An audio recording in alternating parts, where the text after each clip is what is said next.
A father's return.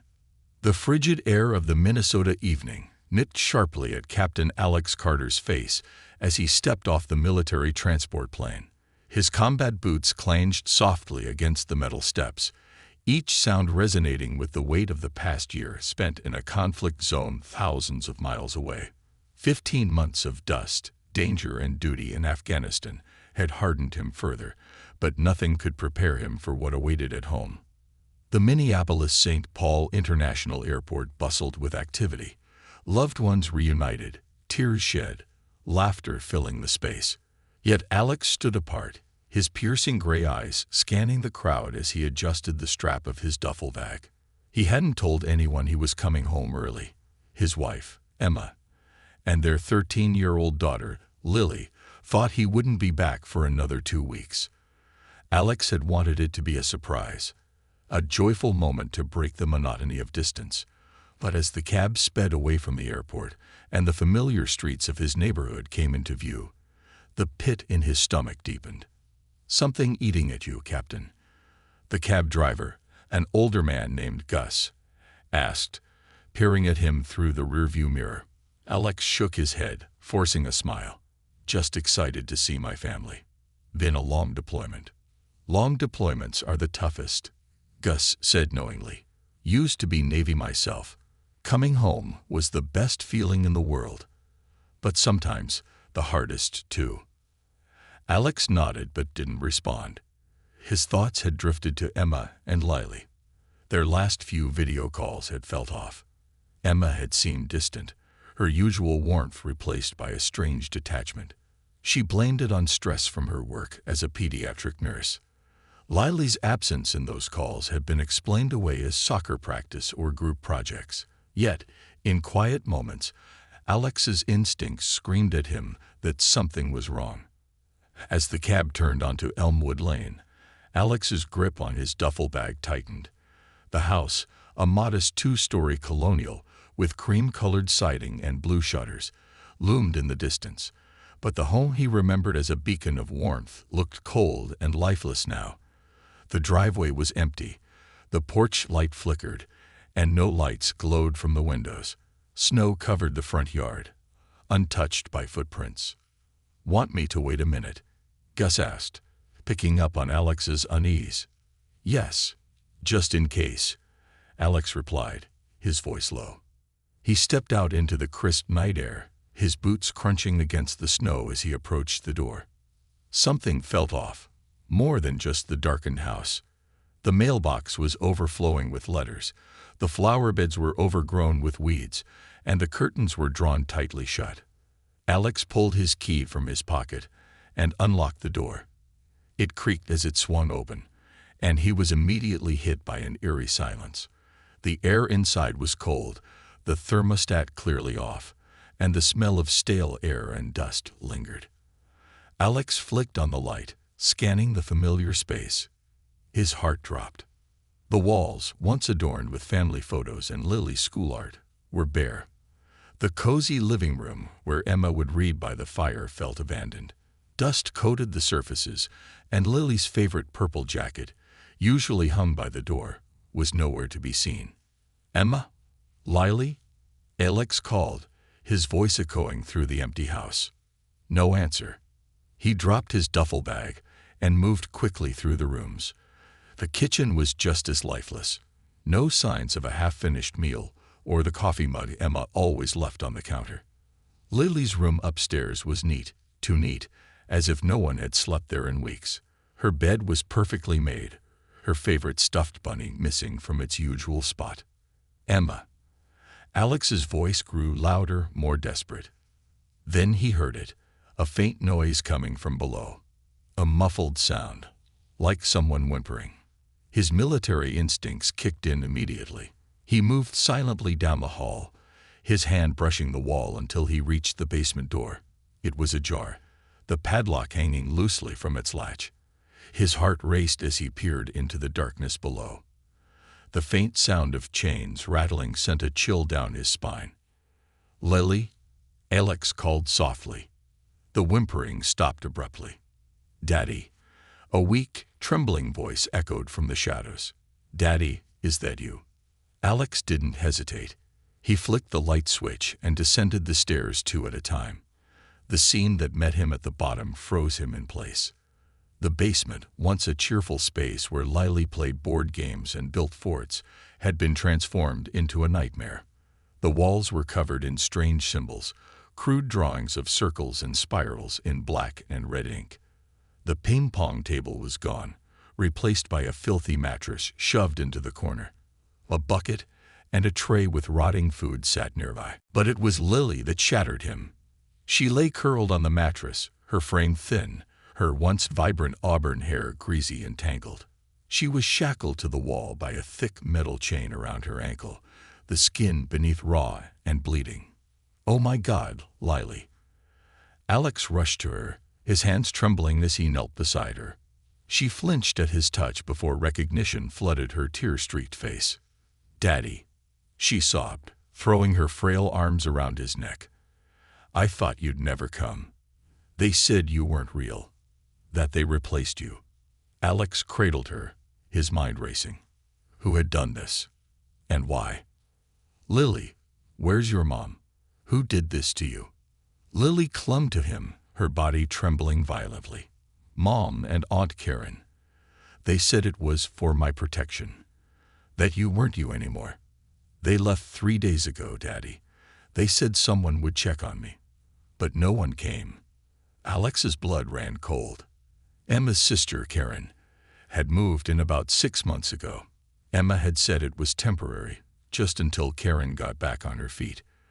But Alex had noticed the changes almost immediately. Emma had become secretive, her emails short and cryptic. She'd stopped taking her anxiety medication, claiming Karen had convinced her it was poisoning her body. "Lily," Alex said firmly, pulling back to look at her, "we're getting out of here. Right now." He examined the shackle around her ankle. It was heavy-duty, industrial grade. He needed tools to cut through it. Gritting his teeth, he tore through the basement drawers, finding a crowbar. He worked quickly, the metal creaking as he pried the shackle apart. Finally, it gave way, and Lily let out a sob of relief. "Can you walk?" Alex asked, gently helping her to her feet. She nodded weakly, though her legs shook. Alex scooped her up, carrying her up the stairs. His mind whirled with questions. How could Emma have let this happen?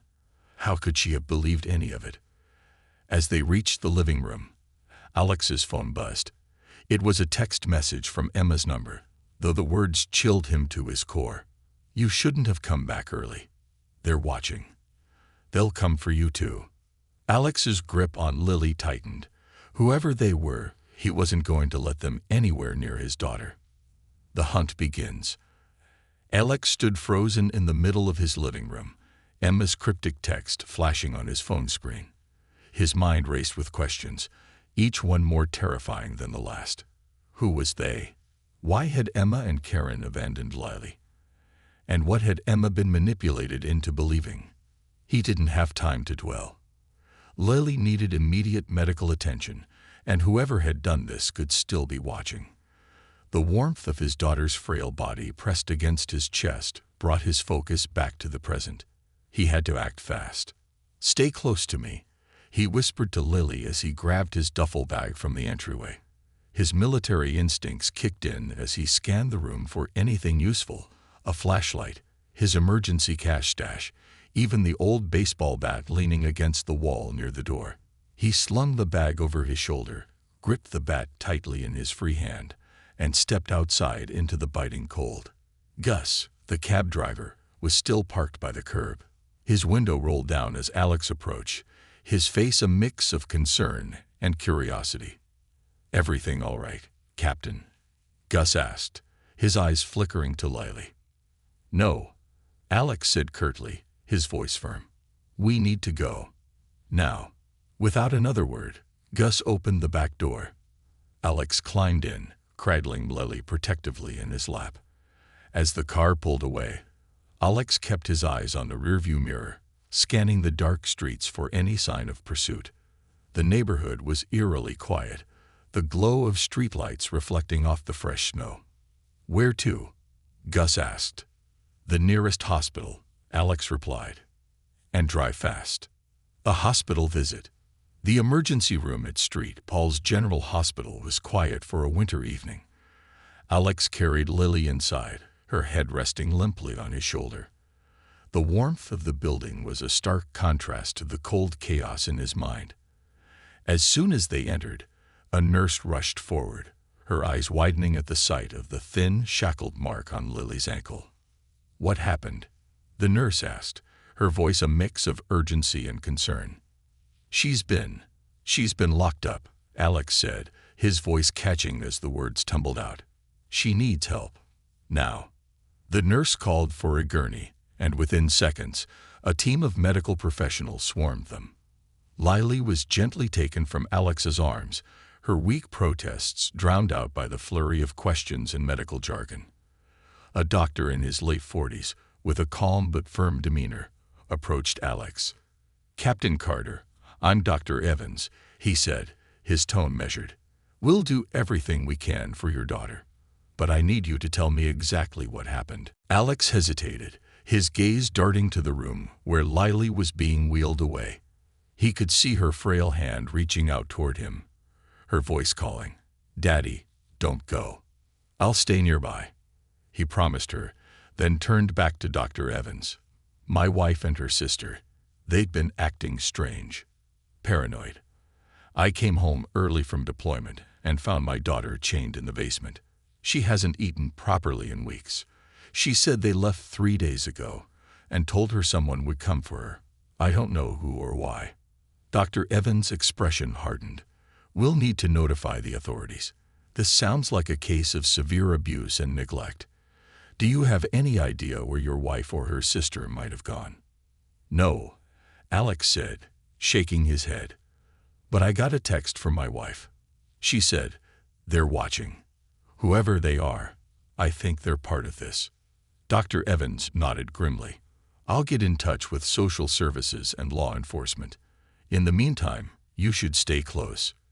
Your daughter's going to need you." As the doctor walked away, Alex sank into a chair in the waiting area. His body felt heavy with exhaustion, but his mind refused to rest. Every fiber of his being screamed that Emma's paranoia wasn't just random. Something larger was at play. The first clue. Hours later, after Lily was stabilized and taken for further tests, a detective arrived to speak with Alex. Detective Lisa Harper was a tall, sharp-eyed woman with a no-nonsense demeanor. Her dark hair was pulled back into a tight ponytail, and she carried a notebook and recorder. "Captain Carter, I'm Detective Harper," she began, her voice professional but not unkind. "I've been briefed on your daughter's condition. First of all, I want to assure you we're treating this with the utmost urgency, but we need your help to figure out what's going on. Do you have any idea why your wife or her sister might have done this?" Alex rubbed his hands over his face. "I don't know exactly. But Karen, Emma's sister, she moved in about 6 months ago. That's when everything started to change. Emma stopped taking her medication, started talking about government conspiracies, mind control. Karen pushed these ideas on her, convinced her to isolate herself and Lily." Harper nodded, jotting down notes. "Have you heard of any specific groups or meetings they might have attended?" "No," Alex admitted. "But the basement, it was covered in symbols, circles, patterns, strange writing. And my wife kept saying Lily needed protection. From what I don't know." The detective's pen paused mid-note. "Symbols, you said. Were they drawn in marker, paint, anything unusual?" "Marker, mostly," Alex said. "But it looked ritualistic." Harper's expression darkened. "We've been seeing an uptick in cases like this. Fringe groups, cult-like organizations preying on vulnerable families. If what you're describing matches the patterns we've seen, your wife and her sister might be connected to something much larger." Alex's stomach turned. "You mean this wasn't just them?" Harper shook her head. "Not likely. These groups are sophisticated. They target people with existing vulnerabilities, mental health issues, family stress, financial troubles. Deployments make military families especially susceptible. The isolation, the long-distance communication, it creates cracks they can exploit. Alex clenched his fists. So what do we do now? We start by tracing their movements, Harper said. You said your wife texted you. Can I see the message? Alex handed her his phone. Harper studied the message, her brow furrowing. They're watching, she murmured. That could mean a lot of things, but it tells us she's afraid. Either of this group or what they might do if she tries to leave. She turned back to Alex. Do you have access to any of your wife's financial accounts? Credit cards, bank statements. If they're on the move, they'll leave a trail. Alex nodded. I can check our joint account, but last I looked, it was practically drained. That fits the pattern, Harper said grimly. These groups often convince their members to liquidate assets. Let's pull what we can. The web of lies. As Harper coordinated with her team, Alex accessed the family's bank account. His heart sank as he scrolled through the transactions. Over the past 6 months, large withdrawals had been made almost weekly. The final balance was just a few $100s. Here, Alex said, pointing to the screen. It looks like they took everything. Harper leaned over, scanning the account. What's this? She asked, pointing to a series of payments made to a business called Clear Horizons Healing Center. Alex frowned. I've never heard of it. It's worth checking out, Harper said. She pulled out her phone and made a call. A few minutes later, she turned back to Alex. It's a wellness center about 2 hours from here. Known for pushing alternative medicine and conspiracy theories. We've had complaints about them before, but nothing we could act on. This might be our first real lead. Alex stood, his determination hardening. I'm coming with you. Harper shook her head. I can't let you do that, Captain. This could be dangerous. I'm not sitting here while my wife and her sister are out there. Alex said, his voice firm. They've taken everything from my daughter. I need to find out why. Harper studied him for a moment, then sighed. Fine, but you stay in the car. Let us handle the heavy lifting. The healing center. The drive to Clear Horizons Healing Center was tense. Snow flurries dusted the roads as the cars sped through rural Minnesota. Harper drove, her partner, a younger officer named Reed, beside her. Alex sat in the back, his fists clenched in his lap. When they arrived, the center looked deceptively ordinary. A sprawling farmhouse with a wooden sign out front reading, Clear Horizons, finding peace, finding truth. But as they approached, Alex felt a deep unease. The place was too quiet, too perfect. Harper and Reed stepped out, motioning for Alex to stay put. He watched as they approached the building, their hands resting on their holstered weapons. Moments later, the front door opened, and a middle-aged woman in a flowing dress greeted them with a serene smile. Alex couldn't hear the conversation, but he saw the woman stiffen as Harper flashed her badge. Within minutes, things escalated. Harper and Reed pushed past the woman into the building, and Alex's gut told him they'd found something big. He didn't wait. Ignoring Harper's warning, Alex got out of the car and followed. As he stepped inside, the scene that greeted him stopped him cold. The walls were covered in the same symbols he'd seen in his basement. Tables lined the room, stacked with bottles of strange liquids and syringes. And on a bulletin board in the corner, photos of families, dozens of them, including one of Emma, Karen, and Lily. They'd been watching us, Alex whispered. Beneath the surface, Alex's breath caught as his eyes scanned the bulletin board, plastered with photographs, charts, and handwritten notes. The image of his wife, Emma, smiling nervously alongside Karen and Lily, was pinned to the center. Beneath it were unsettling annotations, Stage 3 complete, and a date scribbled in red pen, just a week ago. The same week Emma had left with Karen. Detective Harper approached cautiously, her hand resting on her holstered sidearm. Carter, she said sharply, you weren't supposed to follow us in. Alex turned to her, his voice low but resolute. They'd been tracking my family. This isn't just some wellness scam. They're organized. They have stages, plans. This isn't random. She followed his gaze to the board, her jaw tightening. This is worse than we thought. Reed, her partner, stepped into the room, his face pale. Boss, you need to see the basement. It's bad. Harper hesitated for a fraction of a second before nodding.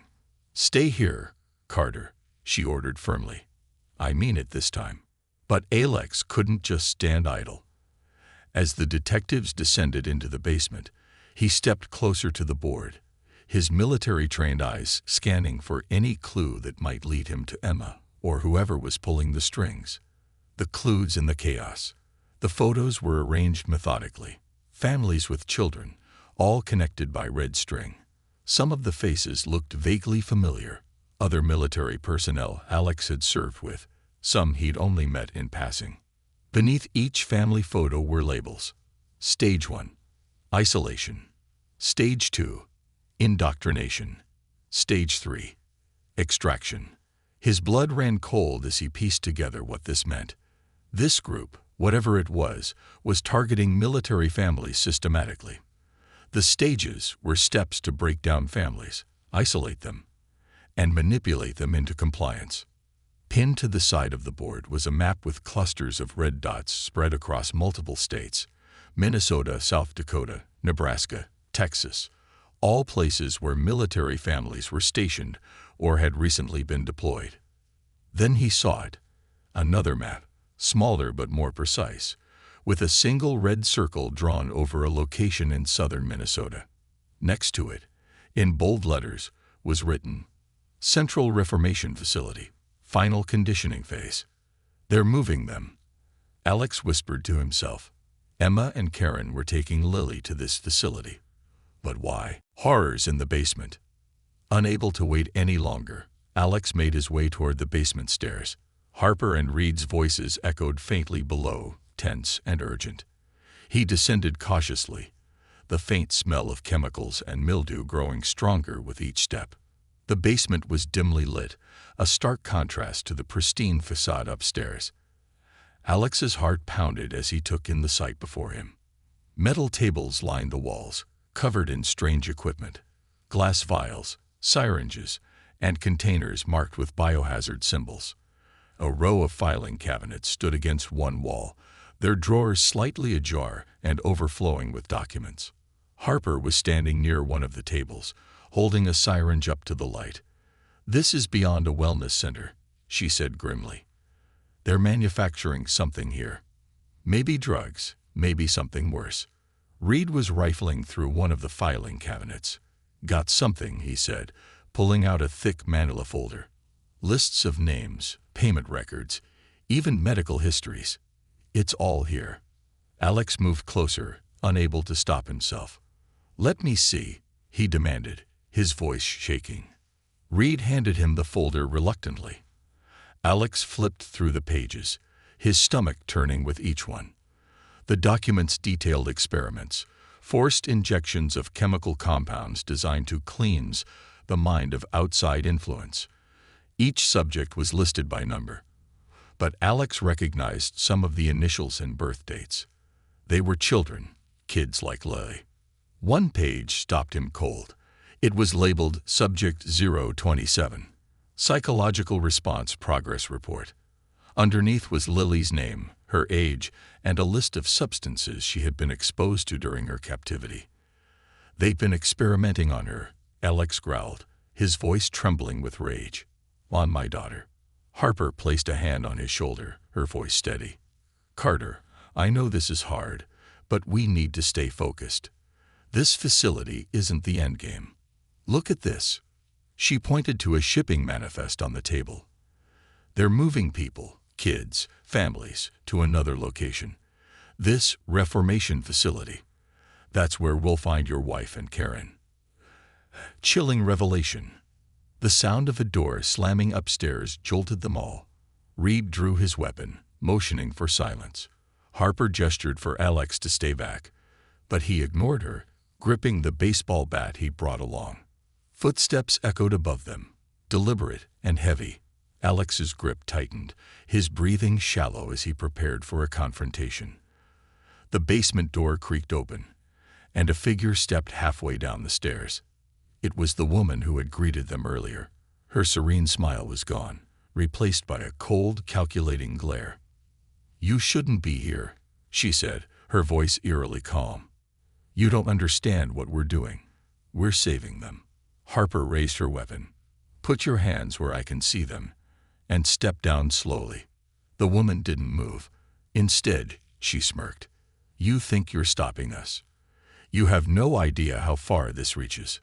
Before anyone could react, she bolted back upstairs. Harper cursed, motioning for Reed to follow her. "Stay with him," she barked at Alex as she disappeared up the stairs. But Alex wasn't staying behind. He followed, his mind consumed with a singular thought.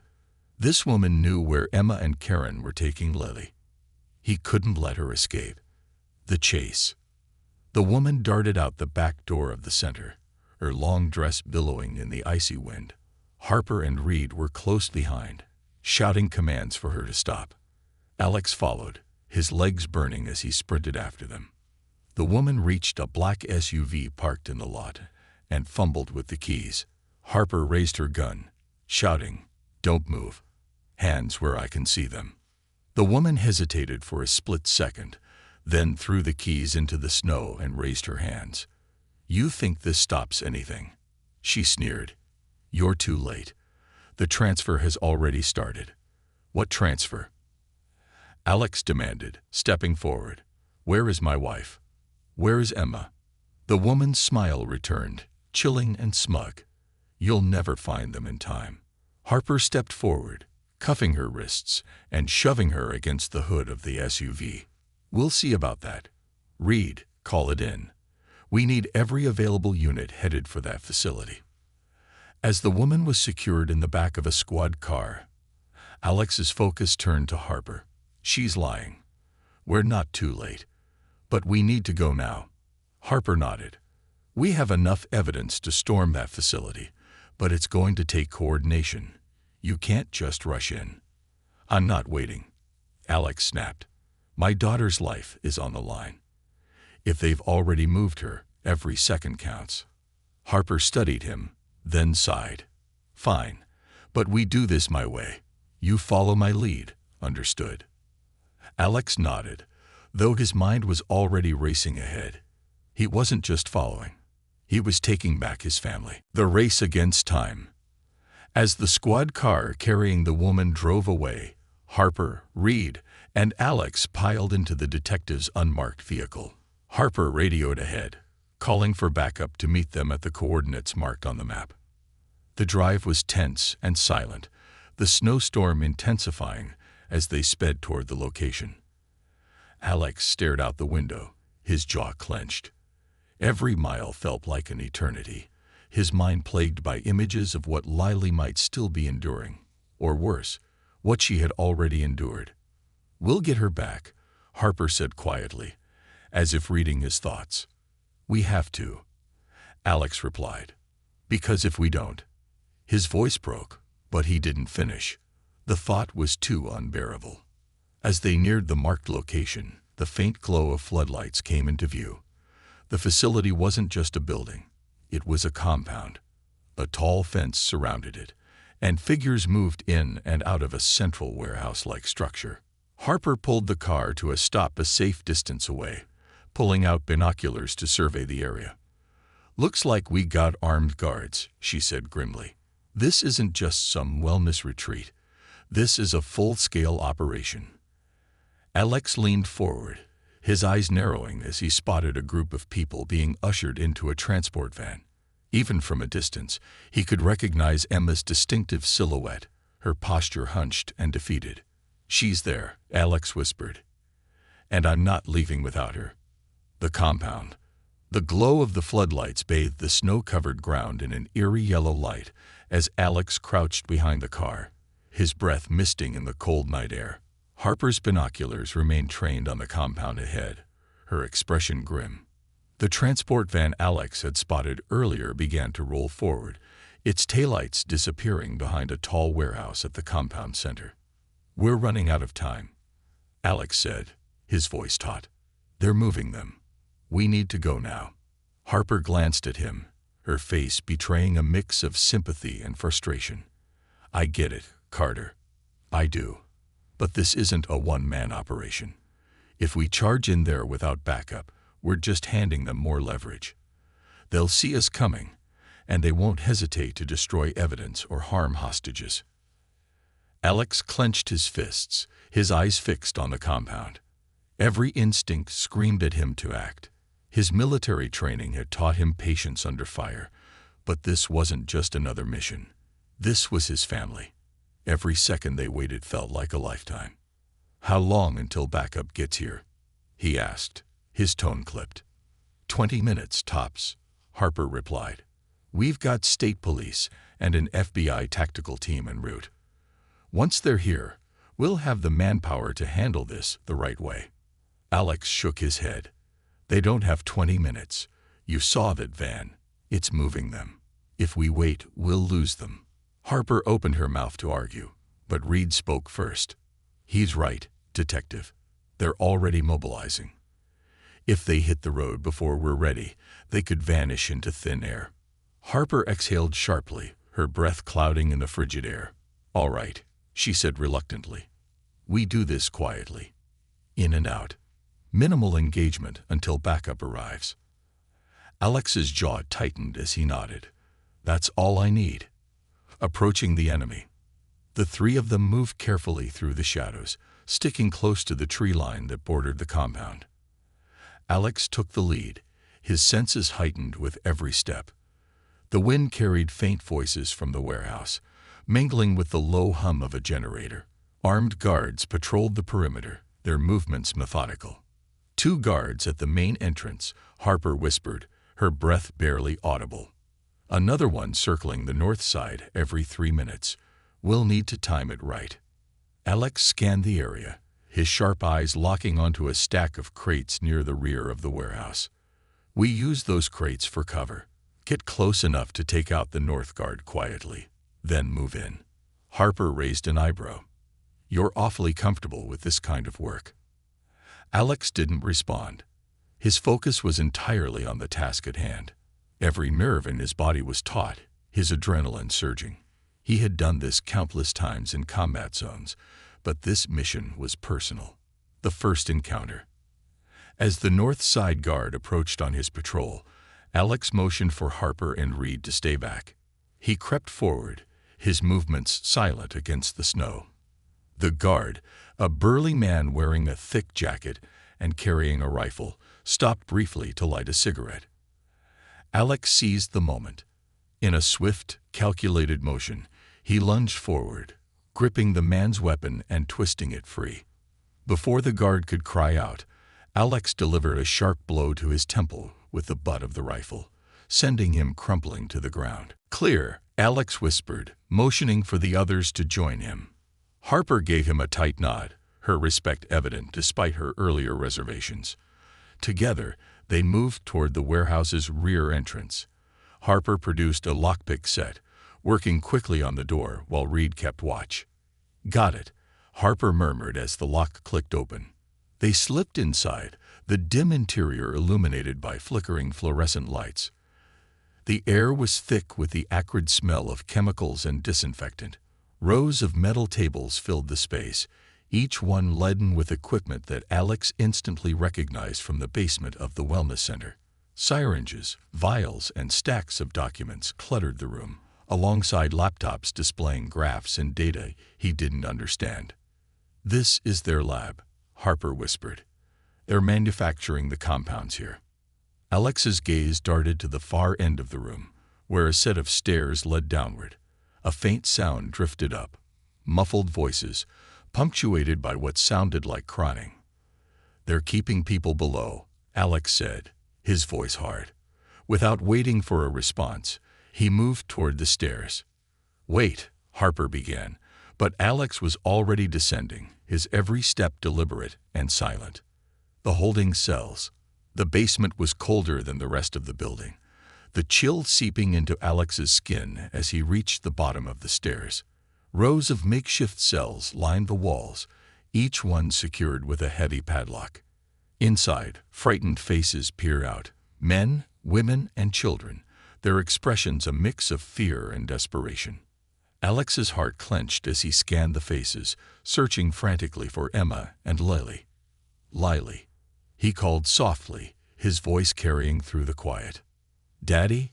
A small, trembling voice answered from the far end of the room. Alex bolted toward the sound, his pulse pounding in his ears. He reached the last cell and found Lily huddled in the corner, her arms wrapped tightly around her knees. Her face lit up with a mixture of relief and disbelief as she saw him. Daddy, she cried, rushing to the bars. Alex gripped the cold metal, his voice breaking. It's okay, sweetheart. I'm here. I'm getting you out. Mom's here too, Lily said, her voice trembling. They took her to the room at the end of the hall. Alex turned to Harper and Reed, who had caught up to him. I need the keys, he said urgently. Reed nodded, moving to a table where a ring of keys hung on a hook. He tossed them to Alex, who quickly unlocked the cell and pulled Lily into his arms. She clung to him tightly, her small frame shaking. It's going to be okay, Alex whispered, stroking her hair. I promise. Harper touched his shoulder lightly. We'll get her out of here, but we need to find your wife. Where's the room, Lily? Lily pointed down a dimly lit hallway. That way, but there's always someone guarding it. Alex set Lily down gently. Stay with them, he instructed her, motioning to Harper and Reed. I'll get Emma. Harper stepped in front of him. You're not going alone. Whatever's down there, we handle it together. Alex nodded reluctantly, and the three of them moved toward the hall, the weight of what they might find pressing heavily on them. Confrontation. The hallway led to a heavy steel door, slightly ajar. Beyond it, faint voices echoed, a man's sharp commands and a woman's soft sobs. Alex's hands tightened into fists as he recognized Emma's voice. Harper signaled for silence as they approached. She peeked through the gap in the door, then turned back to Alex and Reed. One male, armed. Emma's tied to a chair. He's distracted. Alex didn't wait for further instructions. Before Harper could stop him, he pushed the door open and stepped inside, the bat he brought earlier gripped tightly in his hands. The man, a tall, wiry figure in a lab coat, looked up in surprise. He reached for the pistol on his hip, but Alex moved faster. In 2 swift strides, he brought the bat down on the man's wrist, sending the gun clattering to the floor. The man cried out, clutching his hand, but Alex didn't stop. He shoved the man against the wall, his forearm pressing into his throat. "Where's the rest of your group?" Alex growled, his voice low and dangerous. "Where were you taking them?" The man's eyes darted to the door, panic flickering across his face. "You're too late," he spat. "They're already gone." Alex pressed harder, his teeth clenched. "Tell me where they're going, or I swear you'll regret it." The man gasped for air, his resolve crumbling. "The border," he choked out. "They're headed south, to the safe zone in Nebraska." Harper stepped forward, her weapon drawn. "We'll confirm that," she said coldly, cuffing the man as Alex released him. Alex turned to Emma, who was slumped in the chair, her wrists bound and her face pale. "Emma," he whispered, kneeling in front of her. Her eyes fluttered open, confusion giving way to recognition. "Alex," she murmured, tears streaming down her face. You came back." He untied her quickly, pulling her into his arms. "I'm here," he said, his voice breaking. "It's over now." But in the back of his mind, Alex knew it wasn't truly over. The fight to dismantle this group and to heal this family had only just begun.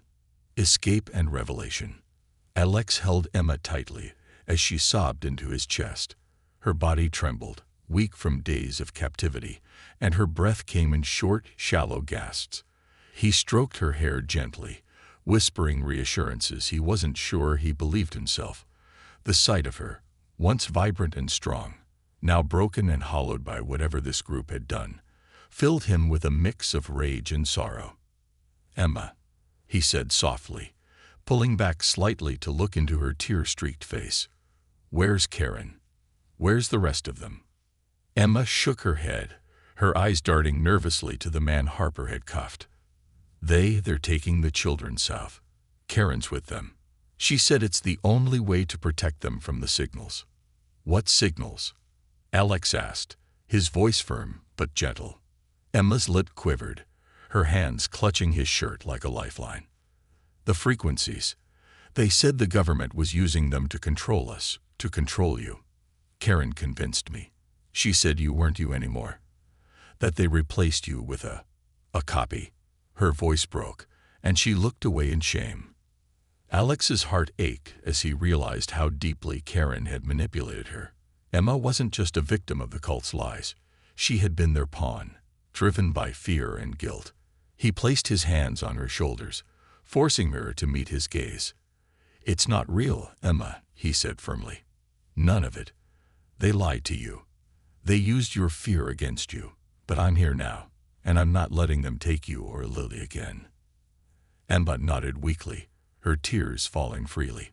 "I'm so sorry, Alex. I didn't know what to do. I thought I was protecting her." "You were manipulated," Harper interjected, her voice softer than Alex had heard before. "These groups are masters at what they do. They prey on people when they're vulnerable and make them believe the unbelievable. But you're safe now, and we're going to stop them." Emma's gaze flickered to Harper, then back to Alex. "They won't stop, Alex. Karen, she believes in all of it. She'll do whatever it takes." Alex's jaw tightened. "Then we'll stop her." A desperate escape. Harper's radio crackled to life, interrupting the tense moment. "Detective Harper, this is Unit Bravo. Backup is 5 minutes out. Are you secure?" Harper clicked her radio. "Affirmative. We have hostages secured, and one suspect in custody. Stand by for further instructions." But as the words left her mouth, the sound of heavy footsteps echoed from the hallway above. Harper and Reed immediately drew their weapons, their faces grim. "They know we're here," Harper muttered. "Reed, get Carter and his family out through the rear entrance. I'll hold them off until backup arrives." "No way," Alex said, his voice firm. "I'm not leaving you to fight them alone." "You're not armed," Harper shot back. "And your priority is your family. Get Emma and Lily to safety." Alex hesitated, but Emma's hand on his arm made the decision for him. "Alex," she whispered, her voice shaking. "Please, let's go." Reluctantly, he nodded, grabbing the baseball bat he had carried with him. "I'm not leaving without you," he told Harper. "We'll meet at the tree line." She gave him a tight nod. "Go." Reed led the way, his gun drawn as he motioned for Alex and Emma to follow. They hurried back through the maze of cells, Lily's small figure running to meet them as they emerged into the main lab. Alex scooped her into his arms, whispering reassurances as they made their way to the rear exit. But the sound of voices grew louder. More footsteps. Whoever was coming wasn't far behind. "We're not going to make it to the car," Reed muttered, glancing over his shoulder. "We need to lose them first." Alex spotted a service hatch near the back wall, partially hidden behind a stack of crates. "There," he said, pointing. "That leads to the generator room. It might have another exit." Reed hesitated but nodded, quickly prying the hatch open. Alex handed Lily to Emma, then climbed inside, helping his wife and daughter through before following Reed. The small crawl space was dark and cold, the air heavy with the smell of oil and rust.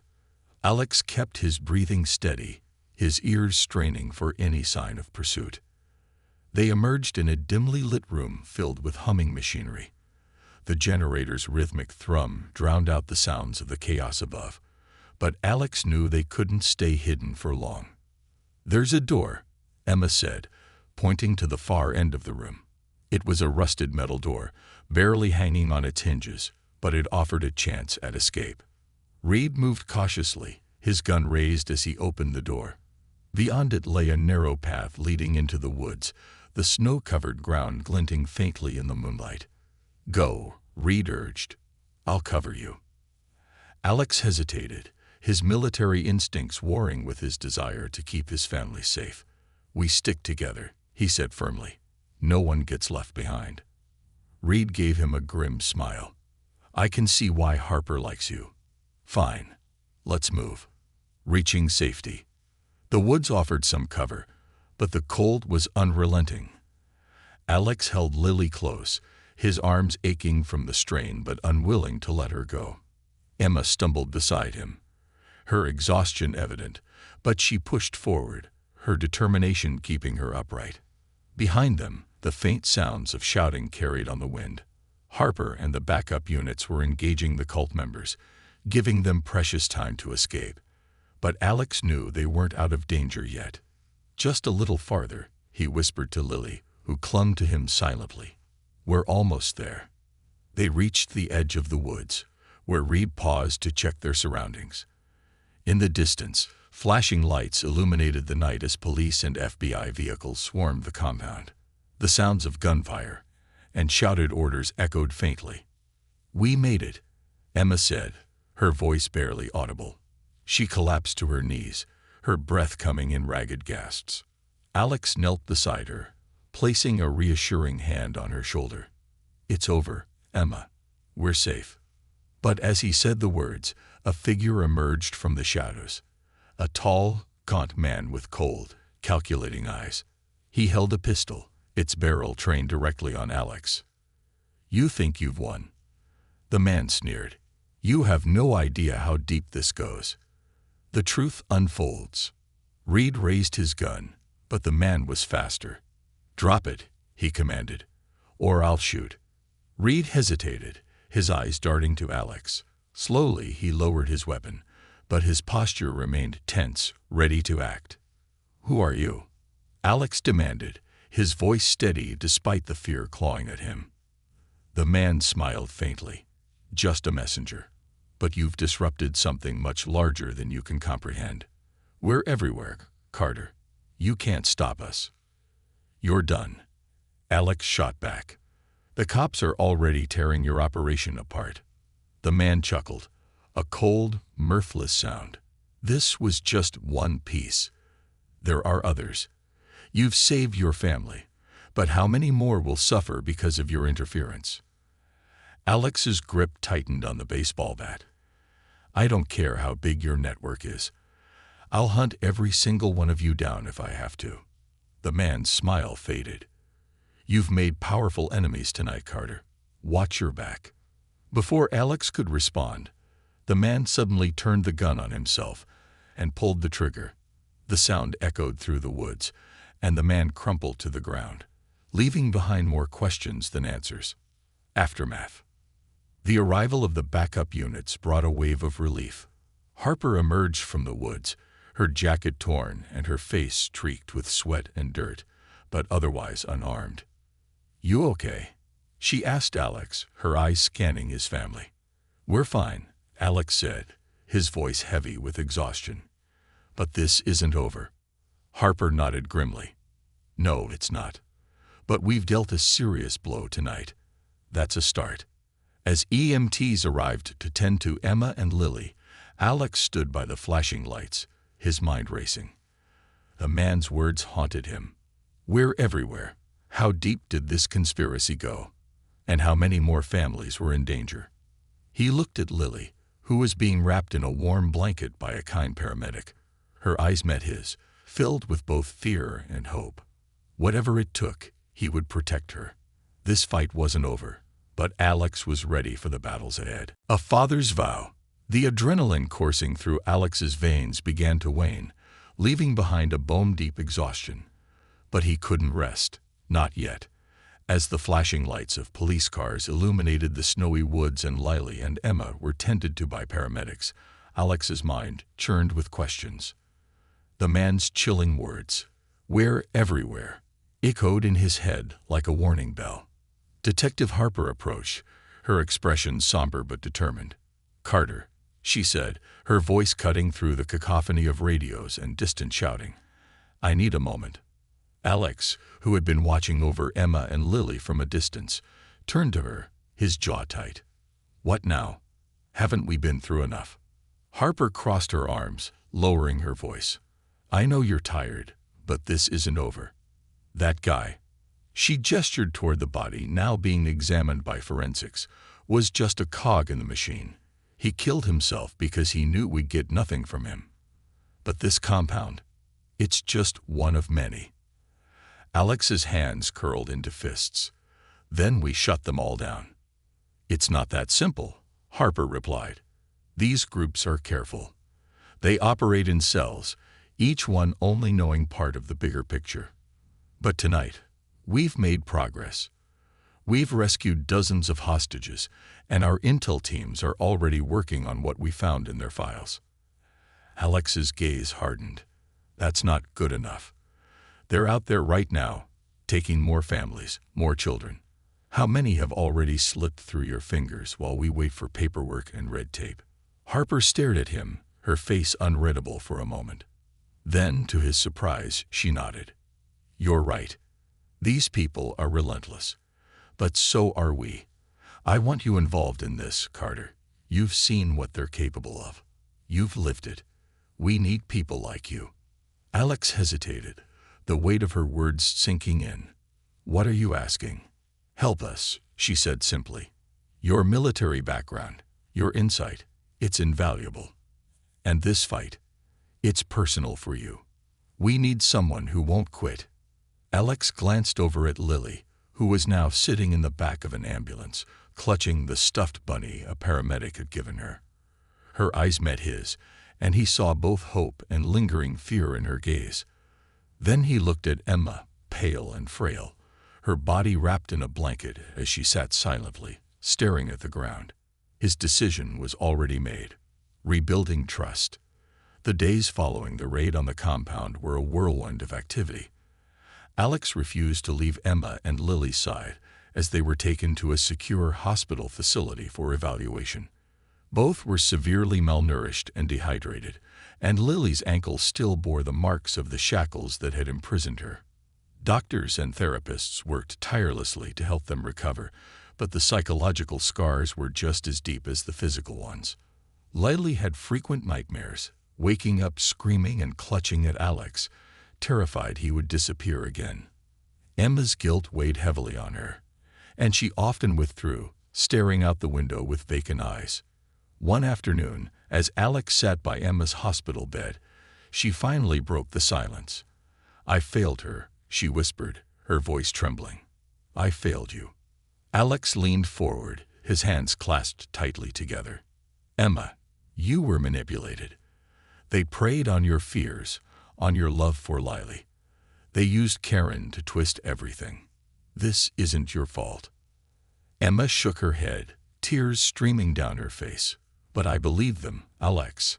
I let them hurt our daughter. How can I ever face her again?" Alex reached out, taking her hand in his. "Because she needs you. Because you're her mother, and she loves you. We all make mistakes, Emma. What matters is what we do now." She looked at him, her expression uncertain but grateful. "I don't know how to fix this. We'll do it together," Alex promised. "One step at a time." The mission expands. Meanwhile, Harper and her team were making significant progress. The files recovered from the compound had provided a treasure trove of information: shipping manifests, encrypted communications, and records of the group's finances. The FBI was piecing together the network, uncovering safe houses, recruitment centers, and connections to other extremist organizations. One evening, Harper visited Alex at the hospital. She carried a laptop and a stack of papers, her expression serious. "We've uncovered something big," she said, setting the laptop on the small table in Lily's room. Alex had been reading to her, trying to distract her from the sterile environment. He closed the book and gave Harper his full attention. "What did you find?" he asked. Harper clicked on a file, revealing a series of maps and satellite images. "This is one of their central hubs," she explained, pointing to a location near the Texas-Mexico border. "We believe it's where they're funneling families before moving them across the border. Once they're out of the country, it's nearly impossible to track them." Alex's jaw tightened. "So what's the plan?" "We're coordinating with Mexican authorities to raid the site," Harper said. "But it's risky. They've got armed guards, and if they sense we're coming, they'll scatter." "I want in," Alex said immediately. Harper hesitated. "Carter, this isn't—" "I don't care," he interrupted. "This is my fight as much as yours. You need me, Harper. You said it yourself." She studied him for a long moment, then sighed. "All right. But you follow orders, understand? This isn't a one-man mission." Alex nodded. "Understood." The raid. The raid on the border facility was a carefully coordinated operation involving U.S. and Mexican authorities. Alex joined the team as a civilian consultant, using his military expertise to help plan the assault. The tension was palpable as they approached the compound under the cover of darkness, their movements silent and precise. Alex's heart pounded as they breached the facility, his focus sharp. The layout was similar to the Minnesota compound, but on a much larger scale. Armed guards patrolled the perimeter, and several vans were parked near a large warehouse. As the team moved in, chaos erupted. Gunfire echoed through the night, and shouts in both English and Spanish filled the air. Alex stayed close to Harper, his eyes scanning for any sign of hostages. Inside the warehouse, they found rows of makeshift cells, much like the ones in Minnesota. Dozens of children and adults were huddled inside, their faces pale and frightened. Alex worked quickly with the team to free them, his heart aching as he saw their condition. But something caught his attention: a door at the far end of the warehouse, guarded by two men. They were dressed differently from the others, wearing black uniforms with no identifying marks. Alex's gut told him whatever was behind that door was important. "Harper," he called, pointing to the door. "We need to check that." She nodded, motioning for two agents to follow. They approached cautiously, and Alex's instincts were proven right when the guards opened fire. Harper and the agents returned fire, taking the men down quickly. Inside, they found a small, high-tech lab. Computers lined the walls, displaying complex graphs and chemical formulas. In the center of the room was a metal table surrounded by medical equipment. "This is where they're making it," Harper said grimly, examining the setup. "The compounds they'd been injecting the kids with." Alex's stomach churned as he looked around. "We need to shut it all down."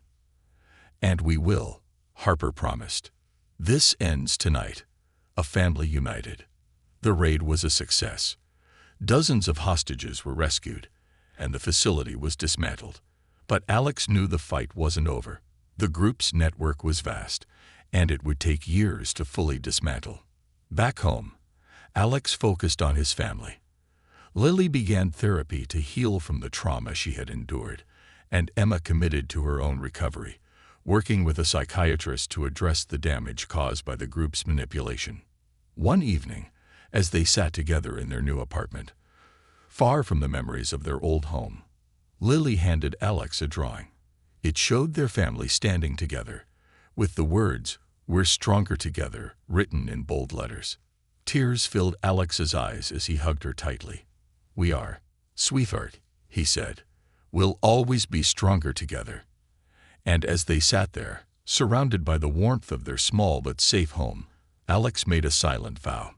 He would dedicate his life to ensuring no other family went through what they had endured. The fight wasn't over, but he was ready to face whatever came next, together.